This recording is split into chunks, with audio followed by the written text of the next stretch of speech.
ఒకసారి చూడేది రెబెల్స్కు చెక్ పంచాయతీ ఎన్నికల సమయంలో ఇబ్బందులు ఎంపీటీసీ జెడ్పీటీసీల విషయంలో పక్కా వ్యూహం అందరికీ చెక్ పెట్టేలా ముందుకెళ్లాలని నిర్ణయం హైకమాండ్ ఫుల్ ఫోకస్ పెట్టాలని క్షేత్రస్థాయి లీడర్ల వినతి కొందరి తీరుపై అనుమానాలు కోవటు ఆపరేషన్లకు ఛాన్స్ ఉన్నదని ఆందోళన ప్లాన్ ప్రకారం ముందుకెళ్లేలా కాంగ్రెస్ అడుగులు.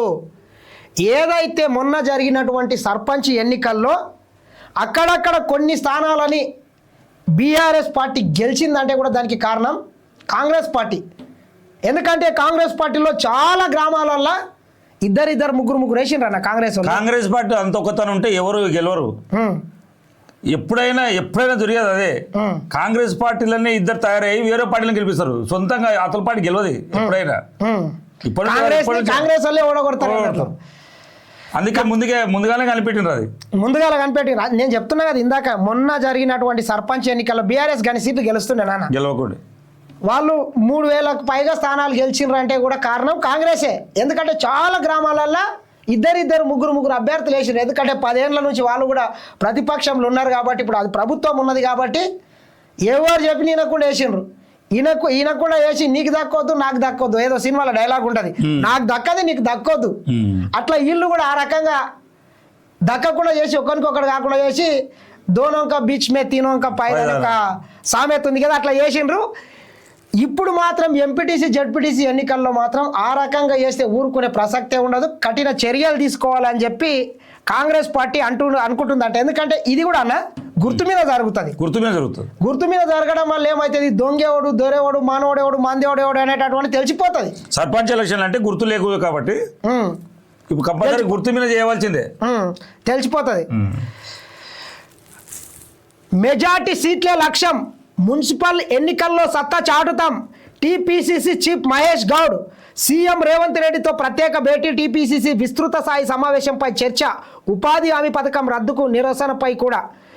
మెజార్టీ స్థానాలు ఎంపీటీసీ జెడ్పీటీసీ అదేవిధంగా కార్పొరేషన్లు ఇవన్నీ మెజార్టీ స్థానాల్లో కాంగ్రెస్ పార్టీ అభ్యర్థులని గెలిపించుకోవడానికి కాంగ్రెస్ హైకమాండ్ అదేవిధంగా పీసీసీ ఇప్పటి నుంచే వ్యూహాలు రచిస్తుందని మాత్రం చెప్పొచ్చు. గతంలో కూడా చూసినాం మనం, జిహెచ్ఎంసీ ఇప్పుడు 150 నుంచి 300 సీట్లను చేసి ముగ్గురు మేయర్లను చేస్తారంట అన్న. ఇప్పుడు ముగ్గురు మేయర్లను చేస్తారు. ఎందుకంటే పెరిగింది, హైదరాబాద్ కూడా పెరిగింది. హైదరాబాద్లో కూడా చాలా ప్రాంతాలు ఇంకా కొన్ని అక్కడక్కడ మున్సిపాలిటీలు ఉండే వాటన్నిటిని కూడా గ్రేటర్ హైదరాబాద్ మున్సిపాలిటీ కింద మారుస్తున్నారు. కాబట్టి కొంత ప్రతిష్టాత్మకంగా తీసుకున్నారు. ఎందుకంటే ఈ ఎన్నికలే ఇక లాస్ట్, ఈ ఎన్నికల తర్వాత ఇక మళ్ళీ జనరల్ ఎలక్షన్సే ఉంటాయి. కాబట్టి పార్టీని ఇక్కడి నుంచే సంస్థాగతంగా గట్టి పునాదులు వేస్తే మంచి ఇక ఎమ్మెల్యే ఎలక్షన్ కూడా ఇబ్బంది ఉండదని చెప్పి ఇప్పటి నుంచే ప్లాన్ చేస్తున్నట్లు తెలుస్తున్నది. కాంగ్రెస్ పార్టీలో రెబల్ అంశం మరోసారి చర్చకు వచ్చింది. సర్పంచ్ ఎన్నికల సమయంలో వీరి కారణంగా ఓటు బ్యాంకు చీలింది. ఫలితంగా కొన్ని చోట్ల బీఆర్ఎస్కు ప్లస్ అయింది. ఇదే భయం ఇప్పుడు మున్సిపల్ ఎన్నికల సందర్భంగా కాంగ్రెస్ జిల్లా అధ్యక్షుల్లో కనిపిస్తున్నది. అలాగే ఎంపీటీసీ జెడ్పీటీసీ ఎన్నికల్లో నష్టం జరిగే ప్రమాదం ఉన్నదని పార్టీ క్షేత్రస్థాయి వర్గాలు సైతం అంచనా వేస్తున్నాయి. ఈ నేపథ్యంలో సర్పంచ్ ఎన్నికల్లో రెబల్గా పోటీ చేసిన వాళ్లను వెంటనే సస్పెండ్ చేయాల్సిందేనని మండల పార్టీ అధ్యక్షులు కోరుతున్నారు.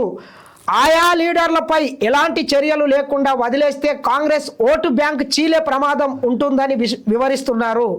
కోవట్టు డ్రైవులు జరిగే ఛాన్స్ ఉందని చెబుతున్నారు. ఎలాంటి చర్యలు తీసుకోకపోతే ఆయా లీడర్లు పార్టీలోనే కంటిన్యూ అవుతున్నట్లు ప్రజలు భావిస్తారని, తద్వారా ఎంపీటీసీ జెడ్పీటీసీ ఎన్నికల్లో కొంతమేర ఓట్ బ్యాంక్ ప్రభావితమయ్యే ఛాన్స్ ఉంటుందని హైకమాండ్కు వివరిస్తున్నారు. సస్పెండ్ చేస్తే ప్రజలందరికీ వారంతా అస్తం పార్టీలో లేరనే సంకేతాలు వెళ్తాయని చెప్తున్నారు. దీని ద్వారా బీఆర్ఎస్ ఓట్ షేర్ కూడా పెరగకుండా ఉంటుందని భావిస్తున్నారు. మంచి ఆలోచన. నిజంగా చెప్పాలంటే అన్న, మొన్న మనం చూసినాం చాలా మంది కాంగ్రెస్ పార్టీకి సంబంధం లేకుండా రెబల్గా వేసి కూడా అక్కడక్కడ రేవంత్ రెడ్డి అన్నది తిరుపతి రెడ్డి అన్నది ఇద్దరు ఫోటోలు పెట్టుకున్నారు. అతలేరు ఇద్దరుగా కాంగ్రెస్ నుంచి ఇద్దరు వేస్తే ఇద్దరు పెట్టుకున్నారు, ముగ్గురు వేస్తే ముగ్గురు వేసుకున్నారు. ఒకడేం నేను సీనియర్ లీడర్లు అంటాడు, ఒకడేం నేను 50 ఏళ్ళు అంటాడు. ఇట్లా జరిగింది, రాష్ట్ర వ్యాప్తంగా జరిగింది. కాబట్టి ఆ పరిస్థితి మళ్ళీ ఉండొద్దు.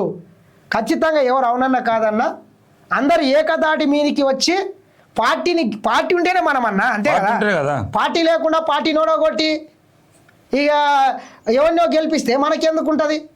కాబట్టి ఆలోచన చేయాలి, కూర్చొని మాట్లాడుకున్నాలి. ఇద్దరి మధ్యలో మూడో వాడు మాత్రం తనకపోతే అది మంచిది కాదు. అదేదో 3 పిల్లల కథ ఉంటుండే, ఏందన్న అది, అదే కథ ఉంటుండే, అట్లా అవుతుండదు అన్నట్ల. ఈ కథ ఇవన్నీ ఇట్లా చేయకుండా ఉండాలంటే ఇది మంచి మంచి ఆలోచన.